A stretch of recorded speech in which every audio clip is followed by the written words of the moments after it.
The Travels of Rizal. Disillusioned with how Filipinos in the Philippines were regarded as second-class citizens in institutions of learning and elsewhere, the national hero Jose Rizal left the country in May 1882 to pursue further studies abroad. He enrolled in a course in medicine at the Universidad Central de Madrid in Spain.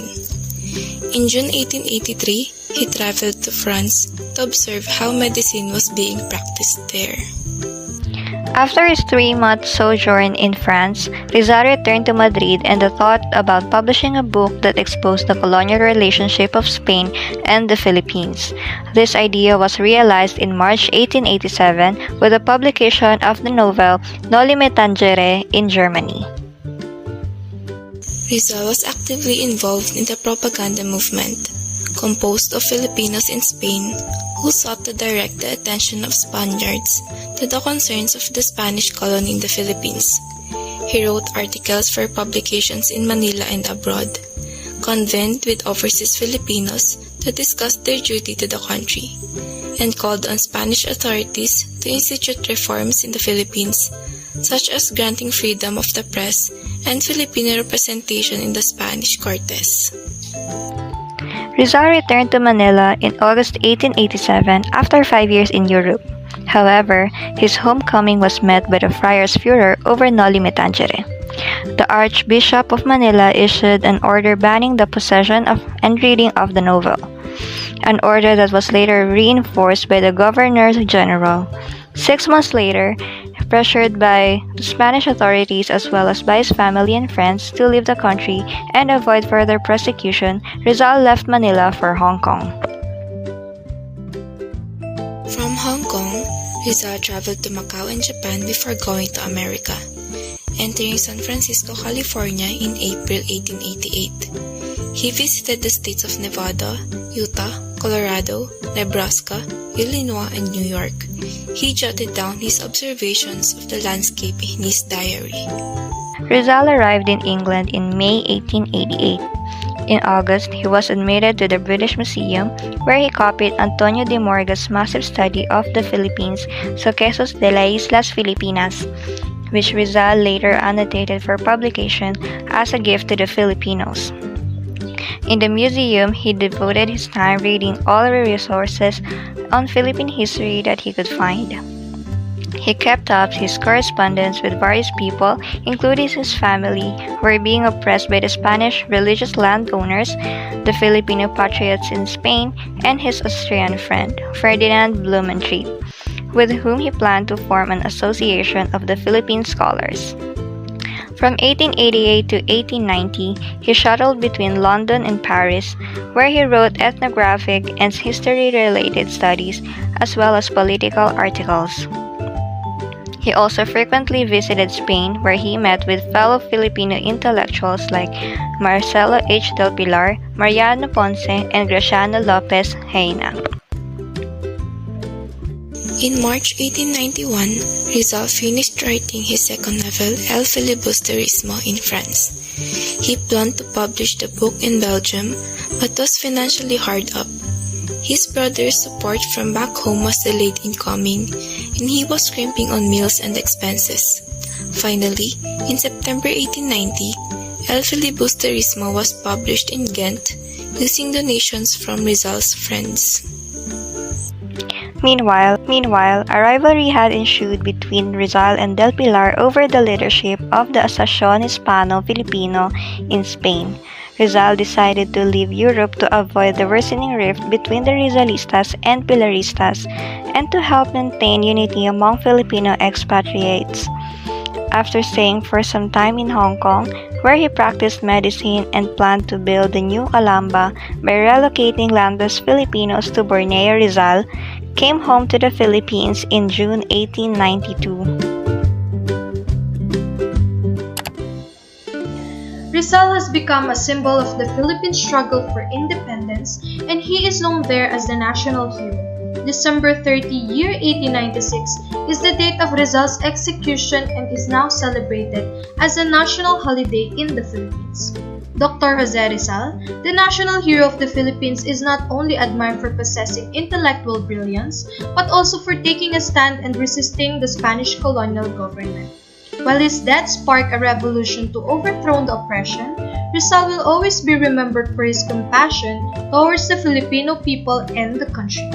He had been very vocal against the Spanish government, but in a peaceful and progressive manner. For him, the pen was mightier than the sword, and through his writings, he exposed the corruption and wrongdoings of the government officials as well as the Spanish friars.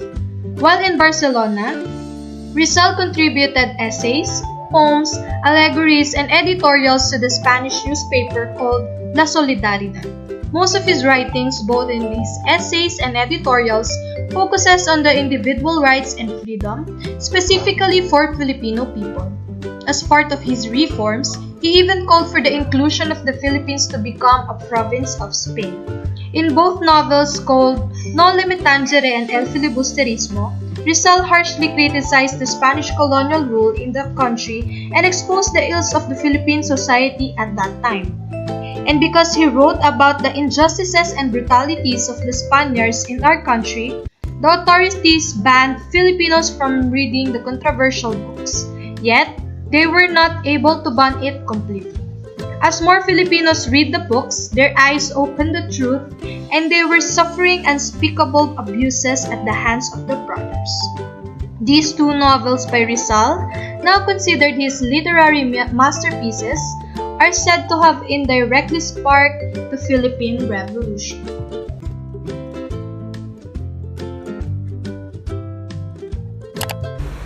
Rizal himself, his own people, and the foreigners altogether contributed to make him the greatest hero and martyr of his people. In 1901, less than 5 years after he was executed by firing squad on December 30, 1896, Rizal had become Philippine national hero under the United States colonial government of civil governor William Howard Taft.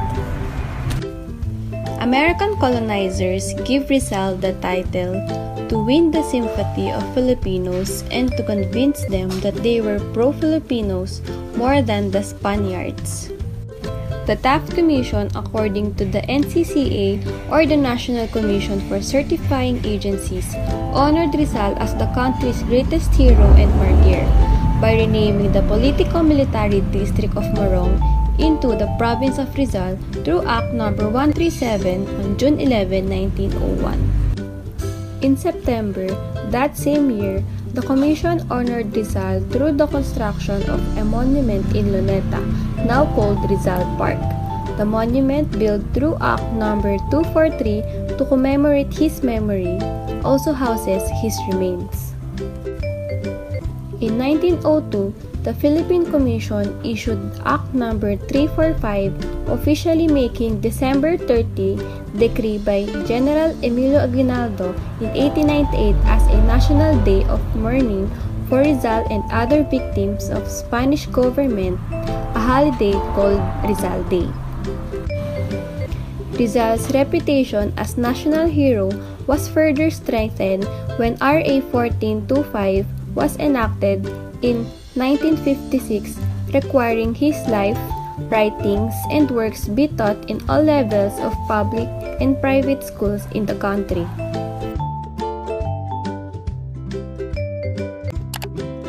According to some records, 9 women have been part of Rizal's life. A girl from Lipa, Batangas, captured the heart of 16-year-old Rizal. Her name was Segunda Katigba, Rizal's first love. They first met at Rosa, Manila, when he visited his friend Mariano Katigba. Unfortunately, Segunda was engaged to Manuel Luz. Rizal's first romance ended hopelessly.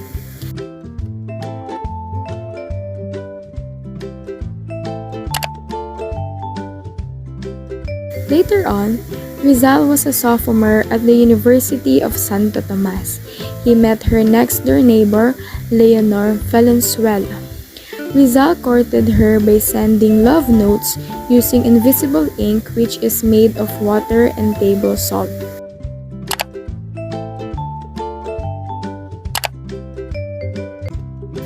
His next relationship was with his cousin, Leonor Rivera. She was Rizal's secret love and first engagement. However, Leonor's mother chose an Englishman to be her mate.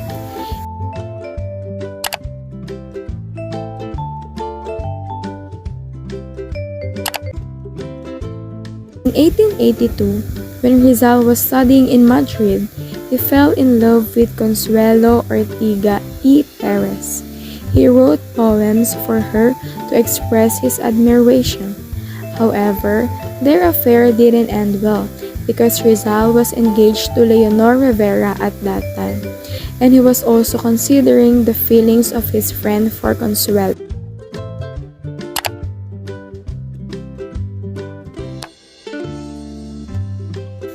In Tokyo, Rizal fell in love at first sight with Oh Sei-san. During that time, Rizal was frustrated for the justice of our country and at the same time, his romance with Rivera. Oh Sei-san was his first real love and was his beautiful escape.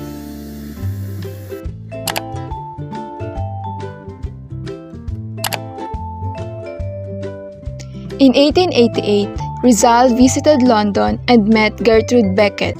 She has blue eyes and brown hair. They became close with each other and built a flirty friendship. Rizal called her Getty and she called him Petty.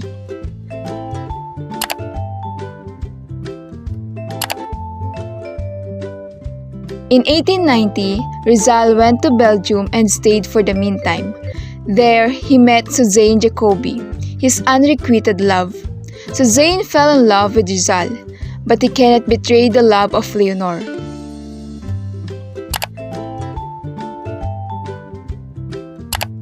In 1891, he had affection for Nellie Bosted. Rizal courted her and asked her hand for marriage. However, Nellie wanted him to give up his religion, and also, her mother did not approve of Rizal being her soon-to-be husband. Rizal and Nellie parted.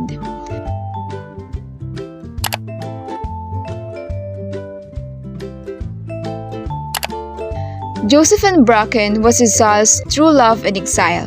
They fell in love at first sight and built a romantic relationship. After a month, they decided to get married. No priest would want to marry them, so they decided to exchange vows and marry themselves before God. Rizal and Josephine lived in the Pitan and had a little boy. But the boy was premature and only lived for 3 hours. Rizal named him Francisco and buried him in the Pitan. Rizal's romances prove that people can find their escape and comfort for a period of time. Rizal as a boy magician. Since early manhood, Rizal had been interested in magicians. With his dexterous hands, he learned various tricks such as making a coin appear or disappear in his fingers and making a handkerchief vanish in thin air. He also gained skill in manipulating marionettes, or what we call string puppets, and entertained his town folks with magic lantern exhibitions. When he attained manhood, he continued his keen fondness for magic and read many books about it. He also attended the performance of the most famous magician in the world. In addition, in his novel El Filibusterismos chapter 17 and 18, he revealed his wide knowledge about magic. Childhood of Jose Rizal can be characterized by his desire to learn. He had a strong will, guided and taught by his mother, his first teacher. At the age of 7, Rizal had his first poem entitled A la Juventud Filipina, in English translation to the Philippine youth. It was written in Spanish and first presented in 1879 in Manila while he was studying at the University of Santo Tomas. With the influence of his uncle Tio Gregorio, Theodora's brother who is a book lover, he intensified his voracious reading of good books. Reading was the favorite pastime of Rizal during his stay in Madrid.